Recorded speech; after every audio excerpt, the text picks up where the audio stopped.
In a shocking tale of entitlement and familial conflict, a woman's demands spiral out of control when she sends her police officer brother to forcibly bring me back to her house.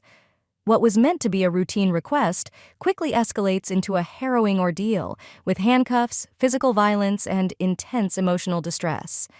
This is a gripping account of how far some will go when their sense of entitlement overpowers their judgment and humanity. I abandoned my family just over a week after D-Day. My daughter is 13 years old, and I'm 37 years old. It has been nearly 6 months since I discovered her affair by chance. I was completely clueless. I thought we had a good marriage. There's plenty of intimacy. We'd talk about things for hours. We had regular date nights, we had individual hobbies. We were healthy and in fairly good shape. It was good. Or maybe it was just me thinking my wife Eve had cheated. So she clearly preferred another man, not me. And if she could betray me in that way, she couldn't love me. I thought she was my best friend. I suppose not. In retrospect, I realized that I probably saw things through rose-tinted glasses. I actually thought my family cared about me. I believed that I was loved. I was the fool, I suppose. I arrived home late from work. I had to attend a safety training seminar. She was sleeping on the sofa when a message with some emojis appeared on her phone. If I snooped, I'd message her with emojis like this. And I learned what had been going on for at least 5 months. I knew the affair partner. Let us call him Adam. He was a work colleague of hers. I had even attended a barbecue at his home and met his family. He was married and had 3 children, the youngest being only 2 years old. While reading the messages, something just snapped in my mind. It fundamentally changed me as I read their messages. I went from loving Eve more than anything to hating her to going completely blank. Not just about her. Everything. Completely numb. I took photos of the messages and went to bed. I did not sleep at all. I simply stared at the ceiling. Eve was pissed. The next day, after I went to bed without waking her, she complained of neck pain from sleeping on the couch all night. I wasn't really listening. I just remember thinking how muffled everything was, as if someone had turned down the world's volume. I was surprised by how little I cared. I felt almost nothing. I should be angry, right? During breakfast. I did not say a word. My wife and daughter talked away. They didn't seem to notice anything unusual about me, or even acknowledge me. But I definitely did not feel like myself. I felt like a newcomer, someone I didn't know or understand. I went about my daily routine while dressed in my old suit. I went to work. I did all the usual things. The only difference was that I sort of stopped talking. Unfortunately, nobody seemed to notice. It's as if I wasn't there. I began to realize that Eve and my daughter did not truly love me. I was in the house with them, but they didn't interact very much unless they needed something from me. They spoke at me, not with me. If that makes sense, I'd experienced these painful sensations. They came and went. Sometimes they would completely overwhelm me. I wasn't fine. I walked around like this for 5 days before Eve asked if anything was wrong over dinner. I may have said 3 words to her and my daughter during that time. I didn't even answer her question. I just made it an I'm fine or I don't know face and kept eating. She seemed fine with it. The next day, I did not go to work. I work for a local power company. I repair power lines and such. I packed up some random items, as well as my camping and hunting gear. I really didn't have a plan. I put it in my car and took a walk around the neighborhood. I ended up at the kitchen table, waiting for the wife to return home. She returned home with several bags of groceries. She immediately began discussing her day while unpacking. I just sat at the kitchen table in pain. She gave me only one glance as she entered the kitchen. Daughter came in and did the same. Their backs were turned to me and they were discussing some trivial items for sale. I've never felt so rejected, underappreciated, or alone. I felt completely invisible, as if I didn't exist or wasn't worth acknowledging. I was reflecting on our lives, and all I could see was that they did not care about me at all. They probably never did. I was a peripheral figure in their lives. I simply didn't matter to them. I was a convenient and functional prop. I was hit by a wave of pain. I cried, but they did not notice. So I became very angry. I held a glass of water in front of me. I stood up and threw it hard at the tiles above the sink. It has just exploded. Glass shards rained down everywhere. They both turned around angry. What the hell? They froze. They weren't sure what to do when they saw my contorted, tear-soaked face. It was awkwardly quiet for a long time before I spoke. Eve, I am fully aware of your infidelity to Adam. I was surprised at how clear it came out, considering I was clenching my jaw so hard it hurt. My daughter looked at Eve. What? Is this true, Mom? Eve is beginning to try to explain. She glanced at me and apologized. I could explain. Then she returned to our daughter and they began arguing again. It was as if I were invisible. Hello, glass thrower here. After a few minutes of watching their increasingly heated argument, I simply walked out and got into my car. I looked at them again through the window as they continued to argue in the kitchen. They didn't even realize I'd left. I sat there for a few more minutes before I gave up and drove away.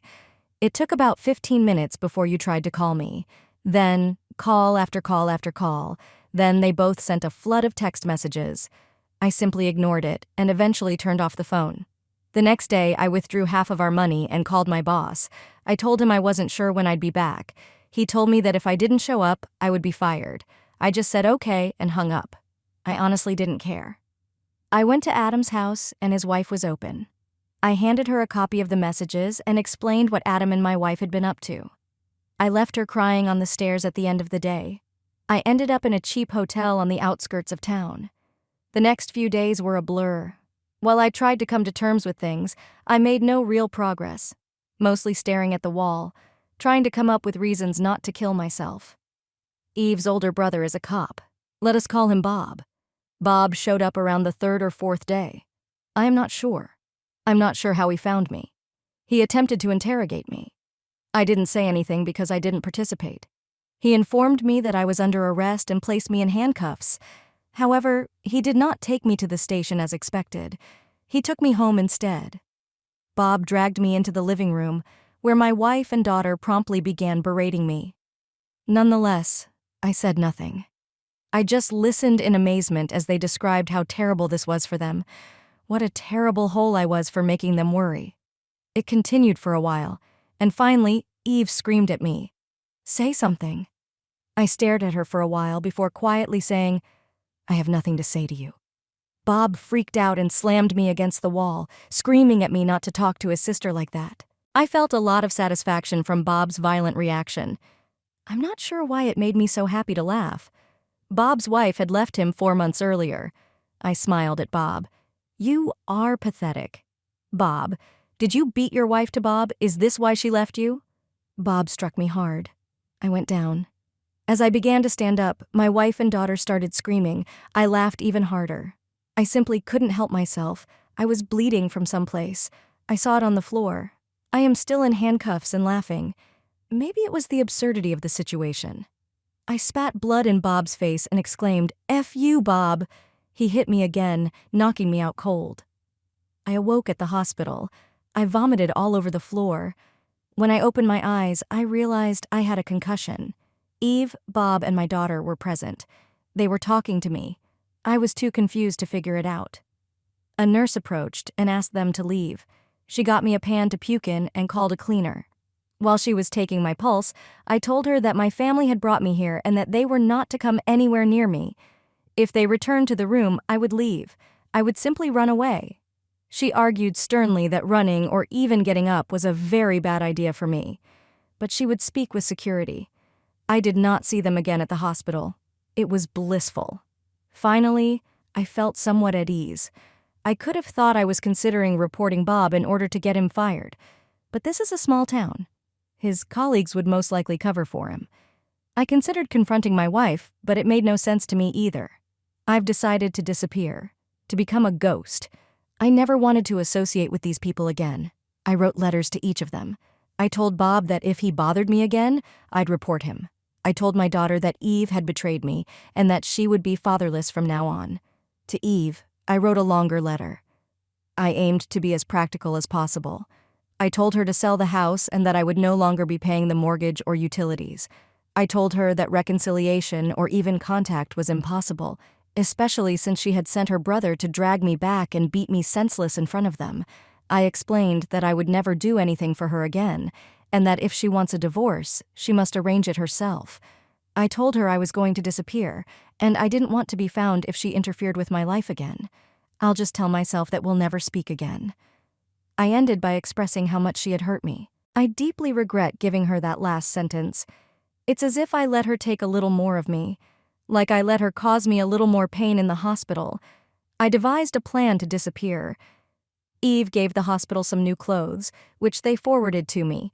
Then one evening, I simply walked out the rear fire escape. I triggered some sort of alarm. I was panicking a little, but thankfully no one stopped me. I returned to the hotel to pick up my car. I treated it as a small RV and set off. I received a new phone. I only called my father. I told him everything and warned him that if he gave anyone my new phone number, I would be completely unreachable forever. He could call me if he needed to contact me, if I had to sign anything. Aside from that, I preferred to be left alone for the first few months. I mourn the loss of my previous life, but I've realized that I also mourn the loss of a fantasy, a memory that only existed in my mind. A loving wife and daughter, the family and friends. Everything was just an illusion in my head. These people never truly cared about me. Over time, I began to reconstruct a sort of life. Only this time, I was a complete ghost. I ignored everyone in society. Now I'm just a P.O. box. I rent a safety deposit box to store valuables and cash. I do our jobs for pay. I hunt, fish, and scavenge. My financial consumption is insignificant. So, my cash reserves are actually increasing. I do not pay taxes. I do not have a bank account. When people ask for my name, I respond. People call me Fred. It is not my name. I go out of my way to avoid contributing to society or anything else for that matter. I'm still invisible, as I was in my family. At least now, I am invisible to strangers, not those who claim to love me. To be honest, I like it now. I brew my own beer. I move around and have no obligations. I work whenever I want. I spend a lot of time in nature, simply relaxing. I go hunting and fishing with a few friends.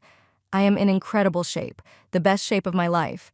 Overall, my life is getting better. At least now, no one is using me for their own gain while pretending to care about me. I'm not sure what happened to my wife and daughter, my old friends, or the rest of the family. I am not sure if I am divorced or if I owe child support. I'm not sure what happened to the house. I don't really care. My father has attempted to provide me with information on several occasions, but I have strongly rejected it. He is the only person I occasionally speak with from my previous life. I feel liberated, relaxed, and content. I could even say I'm happy.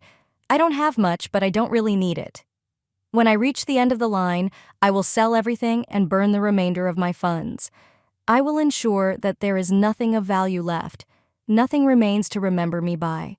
Then I'll walk into a national park without anyone knowing and disappear for good. I sometimes go to shopping malls, train stations, and bus stops to observe the people. I see all the men, just like I used to be. Men who give up their lives for a society and families who don't care about them. Men who work themselves to death without receiving recognition or gratitude from anyone.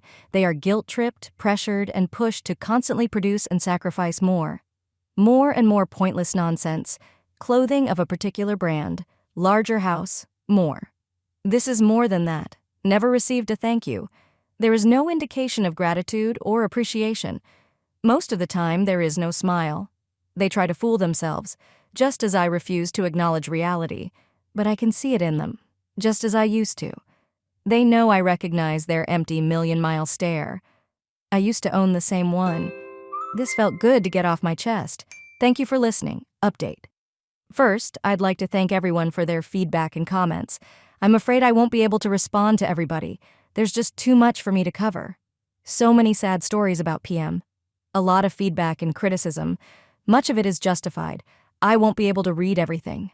As I read yesterday, I began to feel something similar to the day I attempted to confront Eve. The world became muffled and disconnected, etc. In short, I didn't feel well. I felt the need to log off. I called a hunting friend and asked him to come over. We talked on the phone until he arrived, and the first thing he did was confiscate all of my ammunition. So he was quite worried. I suppose he called my father and waited with me until he arrived. I moved to a different city, so it took more than 4 hours. We talked about many of the comments that made me feel stressed. I can't remember many details. It's kind of fuzzy. Long story short, Dad arrived and took me to the doctor. As a result, I was committed to a psychiatric facility. The doctors believe I have suffered from emotional and psychological trauma, probably depression as well. Apparently, numbness, an extreme desire to self-isolate, and strange reactive behaviors such as laughing when being beaten. The doctor says that feeling undeserving, reclusive, and so on are pretty clear indicators. I don't really know. I'll have to wait for a more complete diagnosis. I have no idea what they will do to me, or if they will be able to do anything. I hope to speak with my daughter in the near future. If the counselors say it's okay for both of us, and she wants to do it. My father has talked to her briefly about the situation. He says she loves me and asks for me. I guess many of you were correct.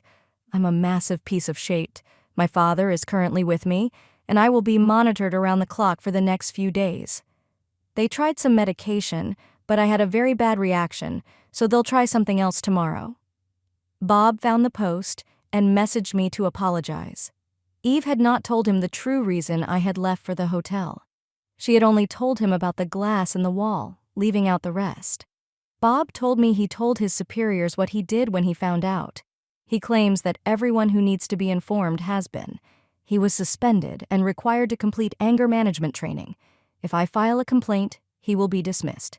He has prepared a full written confession and all necessary paperwork for me. If I choose to do so, all I have to do is read it and decide whether or not to sign it.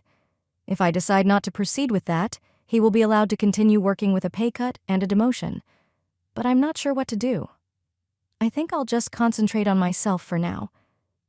I feel broken and lost right now, so I need to figure that out first. I don't know anything at the moment. I felt compelled to provide an update to thank everyone. You helped me realize that I needed to seek assistance. Perhaps I'll provide an update in the future. Thank you again. Update. I guess this is a positive update. Thank you to everyone who reached out. I apologize for not getting back to everyone. There are simply too many for me to respond to. I tried, but I've had limited access for the past week. The hospital revoked my internet access because reading some of the comments caused me significant distress. I was extremely unstable in the beginning. Anyway, I've been out since Friday morning. I've been getting a lot of therapy and am feeling much better. I receive daily treatment, but I no longer need to be committed. I suffer from the after effects of emotional trauma and have mild PTSD. This has naturally influenced my behavior. I have been in intensive therapy and am receiving medication. I only take the pills occasionally. At this point, if I feel overwhelmed, I still get these waves of pain that make me feel numb, but they are less frequent. Some of my actions, particularly the isolation, most likely exacerbated my situation. I've talked a lot with my daughter. She says she has forgiven me. She never intended to make me feel unappreciated. She loves me. The first few days, I didn't believe her. But once I gained some perspective, I realized that all of this doubt was on me. I've apologized more than I can count. She started telling me not to apologize. She has moved away from her mother and is currently living with my brother and his family. She gets along great with his children, and my brother has told us she can stay for as long as she wants. I am currently unable to be a full-time parent, so she will remain with them. My brother has set up therapy for her, and I will do my best to be the best father I can be from now on. My wife, Eve, has also moved out of the house and is now living with her parents. My father has been paying the mortgage for me without my knowledge, so the house has not been sold yet. I am not looking forward to returning there, to all memories. I've decided to sell my house and downsize to a tiny home in order to live a more natural and stress-free lifestyle. I plan to rent or buy a plot of land and live as simply as possible for a while. My daughter adores the concept and has been researching tiny homes like a pro. Adam, the affair partner, is attempting to reconcile with his wife, but has cut it off completely. Eve has been to my father's house almost weekly, begging him to contact me and let her speak with me, if what her mother tells me is accurate. Eve lost her job and is in a terrible state, barely leaving her room at her parents' home. She is shunned by almost everyone, according to her mother. I found a lawyer today and will begin divorce proceedings soon. I purchased an entire case of my hunting buddy's favorite whiskey and spent Saturday night there thanking him. He's a true friend. He probably saved my life. My wife's affair completely devastated me and my family. I was so broken that I couldn't see it myself. The harsh comments on Reddit were what finally convinced me that something was seriously wrong with me. I wouldn't have asked for help if I hadn't been pushed to the point of breaking down. Until then, I was trying to keep myself together by convincing myself that I was doing better. But to be honest, I was hanging on by the tiniest of threads. So thank you again, everyone. I forgot to tell you that I called Bob's employer today and pleaded Bob's case for his continued employment as a cop. Bob came to visit me on Thursday. He had prepared all of the paperwork that I needed to file a complaint against him. He offered no excuses. He admitted his behavior was completely inappropriate. He apologizes for losing his cool and admits it was entirely his fault. He pushed me hard to file against him, but I've been thinking about him. I've seen him throw himself in the path of a punch to protect an elderly woman being attacked. I know many of his coworkers, and they always talk about how he goes above and beyond to help others. I learned why his wife divorced him as well. Bob does not make a lot of money, but he donates 10% of his salary and volunteers 3 days a week to help the homeless. Apparently, his ex found this unbearable. Bob refused to stop helping, so she divorced him. Bob is a good guy. He lost control once. I was lost for more than 6 months. I am willing to take a beating to ensure that a man like him can continue to do well. He took me to visit the homeless people he helps today, after I insisted, and he should keep doing what he is doing. 4-month update. Firstly, thank you. I still receive a lot of support via PM from here. You guys are amazing. I have had a lot of therapy and am relatively stable. My daughter is doing well. I am, however, a different person today. Except for my daughter, I find it difficult to trust others. I prefer solitude and maintain a low public profile in general. I'm not sure if I'd say anything is broken inside me. I suppose you could call me broken compared to who I used to be, but I am not unhappy. I'm perfectly fine with being a partial loner. I'm just different now. I guess the house has been sold, and I have purchased a small home for myself and my daughter. Life. It's not like the tiny homes you see on TV. It has 2 separate bedrooms and a living room and kitchen.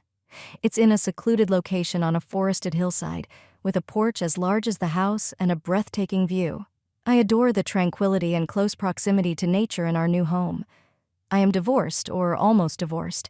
I'm just waiting for the formalities. The expected time frame is 3 months. W has been begging me for a second chance almost every day.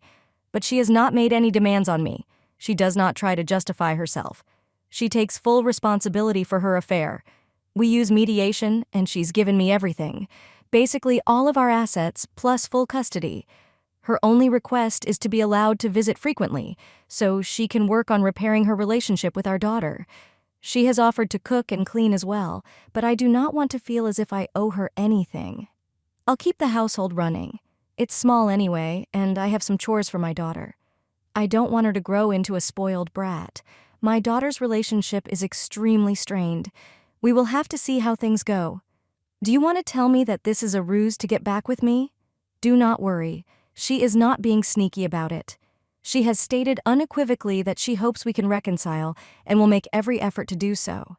If I set boundaries, she has promised to respect them. So I'm okay. From my perspective, I've told her that I want closure, but there's no way we can repair our relationship. We will be co-parenting. That is it. I insisted on split custody because it is difficult to undo full custody after the divorce is finalized. Now that I'm thinking clearly, I want our daughter to have a relationship with her mother. I forgave her and moved on. I'll live my life as I see fit from now on. Regarding the assets, I will give her half at the last minute or immediately following the divorce. We accumulated these resources during our marriage, so it's only fair that she gets half. But I really want to see if she'll go through with it, actually giving me everything. She is very remorseful, which I find helps my healing because she is still struggling. Some would say she's a complete wreck. She's going to counseling. We're all involved, including family therapy for my daughter's benefit. I am determined to compensate my daughter as much as possible for my error. My daughter is very intelligent. I believe she has forgiven me, but she is very careful how I treat her mother.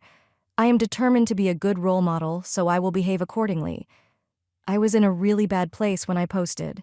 Fortunately, I was stupid enough to post on Reddit. I'm not sure why I posted, but I received some much-needed feedback that snapped me out of it. It's been extremely difficult to deal with the aftermath, but I'm finally beginning to stabilize. Even if our family and marriage are destroyed, we will be fine in the end. So thank you all again. The second story, titled Girlfriend, demanded an open relationship because she is going on a vacation with her friends and may be tempted to sleep with other guys, but she can end it when she returns. I refused. Now she refers to me as an abusive narcissist who controls her life. So I broke up with her, and her friend is now harassing me. My girlfriend, Stacy, has been planning a trip through Europe for quite some time. The trip has been planned for more than a year, and she plans to spend 4 months traveling through several countries. We had agreed that I wouldn't be able to attend due to work, but she said that's fine because she'll be spending most of her time with her friends. She'll be accompanied by several of her girlfriends, including Anna, one of her closest friends. She approached me the other day with a proposition. She appeared nervous, but she finished what she had to say. She told me that her friend Anna said that on these trips, a lot of girls end up having sex with strangers and cheating on their boyfriends, even if they didn't mean to. It can occur during parties and wild nights, particularly after drinking, and can lead to the end of relationships. Stacy stated that she had been thinking about it and was concerned that it could happen. She said she wouldn't be able to enjoy the trip if she was constantly thinking about it, and Anna had suggested to her that she come with me with the possibility of an open relationship. What was my first and primary reaction? She went on to explain, and it appeared to be entirely Anna's idea. The idea is that during these 4 months, since we won't be seeing each other, we keep our relationship open. So it is acceptable to sleep with other people. And when she returns, we will rekindle our relationship. She stated that if she does sleep with anyone, it will be strangers whom she will never see again. The same should apply to me, as I cannot sleep with any of my or her friends, exes, people I know, or paid prostitutes. My reaction was, "You've got to be kidding, right? Is this a joke?" She said no, but she thought it was a great and reasonable way to prevent cheating. I told her she was essentially requesting permission to cheat on me. Her response was, "No, I'm just asking for a temporary thing so that neither of us cheats and our relationship doesn't fall apart." I asked her what she expected me to say when she approached me with the idea, and she said, "I hoped you'd be mature enough to consider it mature enough." "Absolutely not," I replied to her. "I'm not going to be okay with her fucking guys on vacation." She became enraged by my response, particularly because it was so abrupt. An absolute, and I hadn't even considered it. She stated that I had expected you to take it seriously. I said there was nothing to consider. I am not comfortable with an open relationship. I do not do that. I only engage in monogamous relationships. She began calling me controlling and possessive, saying, "I don't control her, I don't own her, and I am not even going on this trip with her. So why should I try to limit what she can and cannot do in other countries?" She seemed adamant and angry about it, and I wouldn't just accept being kicked by some random foreign guys. I told her, "Fine, do whatever you want on your trip, but don't expect me to wait for you to return. We're done." I broke up with her, and it was clear she became even angrier. "You're breaking up with me simply because I asked you a question? You cannot do that." Later. I got a phone call from her saying I was correct. She should not have been so demanding of me. She should not have attempted to force me to accept, and she should have simply conceded when I said no. I said no, it was too late. She was basically demanding that I accept her cheating on me, which I'm not okay with. Some people are fine with open relationships, but I'm not. I do not do that, and she should have accepted it. I later received a very angry phone call from her friend Anna, who had suggested all of this to her. She described my girlfriend as a mess. She was crying and on the verge of canceling the entire trip, despite having tickets and everything planned. She told me that I was ruining her life and everything. I told her that I did not ruin her life. She is in control of her own life. She has the option of having sex with foreign men in other countries. But she should not expect me to remain in a relationship after that. She controls her life, and I control mine. Anna became enraged and started calling me an abusive asshole, a demanding, arrogant, controlling, narcissistic, obsessive jerk, so on, so forth. Every name is in the dictionary. I got tired and hung up on her while she was talking because, frankly, I didn't have the energy to listen to her berate me for something that was entirely her fault. I was lying in bed later, wondering if I had overreacted. I ended a relationship before she had technically cheated. Should I have offered her another chance? Do I owe her one? I saw the fact that she had tried to impose it on me as a red flag, and I didn't want to deal with the drama of it all if I took her back. I'm not even sure if she won't cheat on me in Europe, even if she claims she won't. Basically, I'm wondering if I overreacted and made a mistake by breaking up with her over this. I'm also wondering if I should take her back. Told her girlfriend is going on a trip to Europe at the suggestion of her friend. She wanted to open up the relationship so she could have a guilt-free ex overseas. When I said no, she became enraged and began to accuse and demand because I refused to accept. I responded by breaking up. Later, her friend called her and was angry. Apparently, her girlfriend is a mess and wants to cancel the entire trip. My girlfriend also apologized on the phone and offered to make things right. And now she's not so keen on having an open relationship during her trip. Now I'm wondering if I overreacted, if I made a mistake in ending our relationship, and if I should accept her back.